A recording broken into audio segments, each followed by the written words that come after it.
Hello indie game fan, January 2023 already looks like a good month for indie releases, which happens to be backloaded, so as always, promising upcoming releases begins with Superfuse, a title last seen in my video on upcoming games like Diablo, where this superhero-themed action RPG does look fantastic.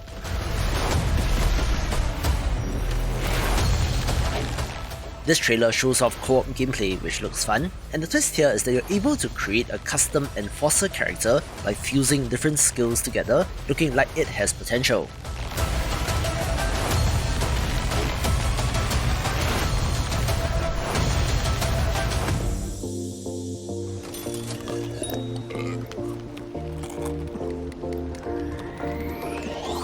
By the time Definitely Not Fried Chicken releases in early access, it would be 9+ years since the conclusion of Breaking Bad, where indeed you're running a fried chicken restaurant and other businesses as a front for your drug empire, selling meth, weed, and all sorts of drugs while trying to stay ahead of law enforcement.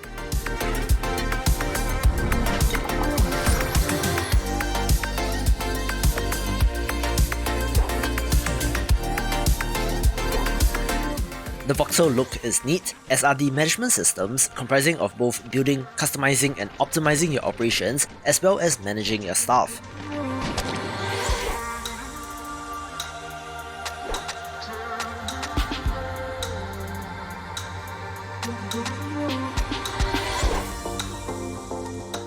It's a very interesting concept, so let's see if you can establish your own Los Pollos Hermanos with the same kind of ruthless efficiency of Gus Fring.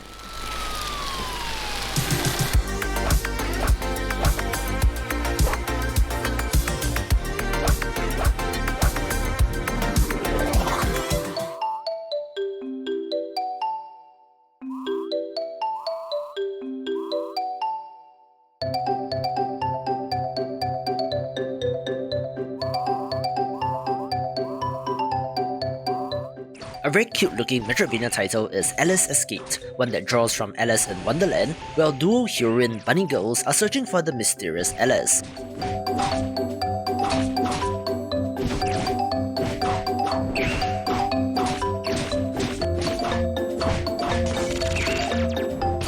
Curiously, one character primarily wields a hammer while the other uses a gun, but you're able to switch between the two of them with a very cute look and character designs.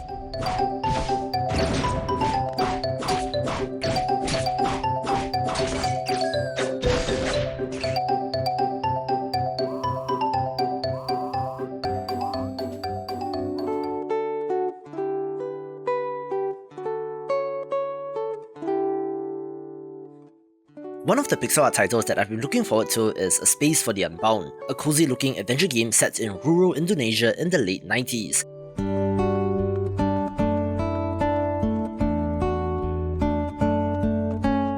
It does seem to be inspired by Weathering with You, telling the story of a relationship between a boy and a girl with supernatural powers, looking like it will tug at your heartstrings, and after having resolved their issues with their previous publisher, things seem to be on the up and up, and I hope this is good.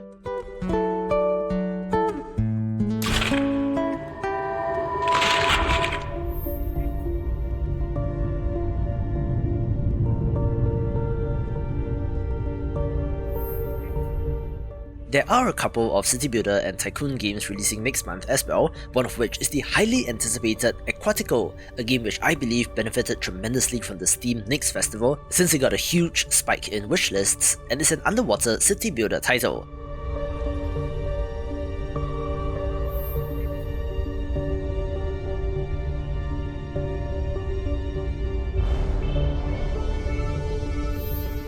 I like how you can see the worker units moving about gathering resources, where this setting is always interesting in the genre and should be good as well based on demo feedback.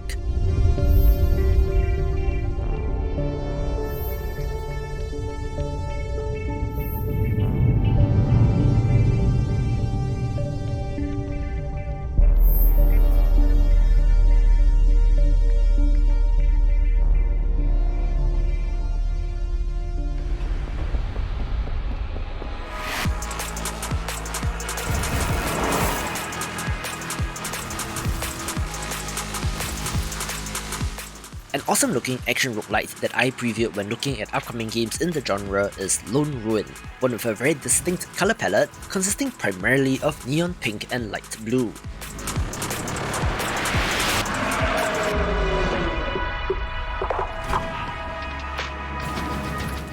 You are delving into an old magical ruin in search of an ancient power, having to fend off the guardians in the way with what looks to be bullet hell-inspired combat.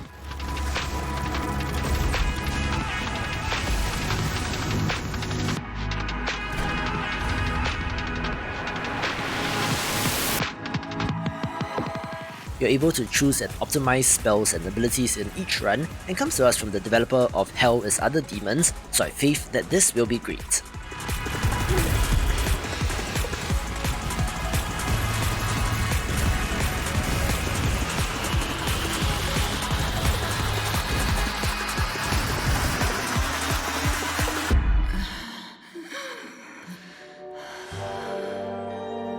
You're all here. I'm so happy you came. But it's too late. I'll die soon anyway. A gorgeous looking turn-based JRPG is Path of the Midnight Sun, one where you're leading a party of adventurers united in their mission to protect a noble woman who herself is struggling to contain the soul of the Demon King which was sealed within her many years ago. Meaningless! Don't waste my time. Let's see. If I must take on your wrath in order to make you see the truth, then I will not waver! The developers talk about a rich narrative and choices that matter, where maintaining party unity is especially important since their mental state does affect their performance in combat. There are also more than 50 professionally voiced characters, as well as a romance system, coupled together with turn-based combat and good art does make this of interest. One of those stories that even the bards won't believe. Love spell number 69! I pay my respects, and I take your life! As a side note, this initially started off live as a Fire Emblem ROM hack from 2014 to 2017, where the developers have taken characters from there and fully translated it into another genre, although to be honest, I might have preferred that they kept the tactical gameplay and pixel art sprites, but it's something very ambitious worth keeping an eye on. Perhaps we can use some of our skills to our advantage. Looks like that time has finally come! Unforgivable. All of this is unforgivable! You will pay for this! Do you seriously believe there was no other way? It's my time to shine! And now, be obliterated! Getting serious now. Time for my perfect ploy.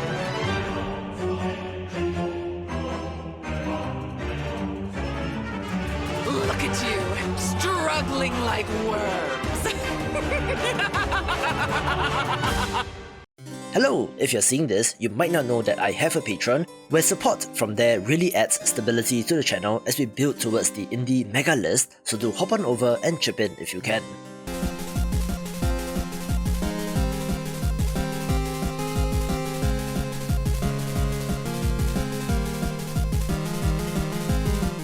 Speaking of turn-based JRPGs, I have to give a very special mention to 8-Bit Adventures 2 as well, the sequel to a game from 2015, which looks to be bigger and better in every way.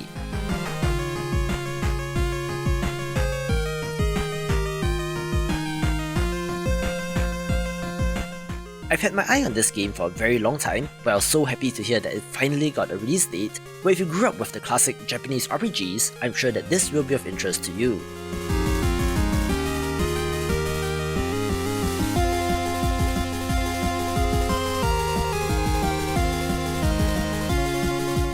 It looks to have an ambitious open world structure, with plenty of characters to recruit and even hidden secret bosses to battle.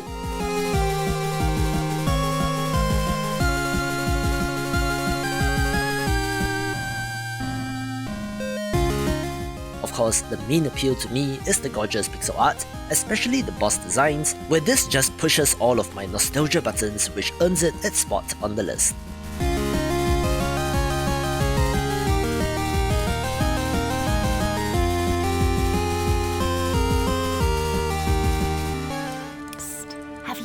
About the living ink?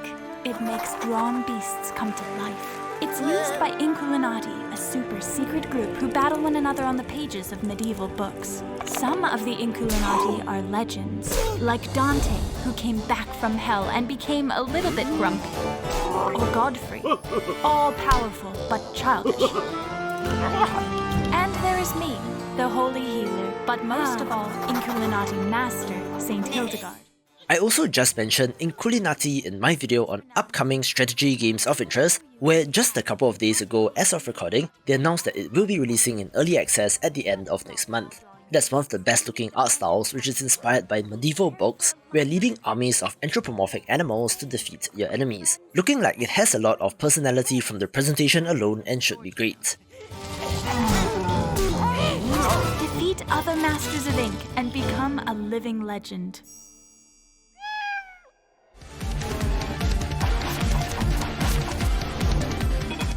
The other huge update since we last took a look is that this gorgeous pixel art action platformer got a confirmed release date as well, where it comes to us from Brazilian developer Joy Masher, who are masters of the retro pixel art style, which of course makes Vengeful Guardian Moonrider of interest, looking to be a tribute to Hagane but modernized very nicely, where you can watch this video for a look at upcoming pixel art games.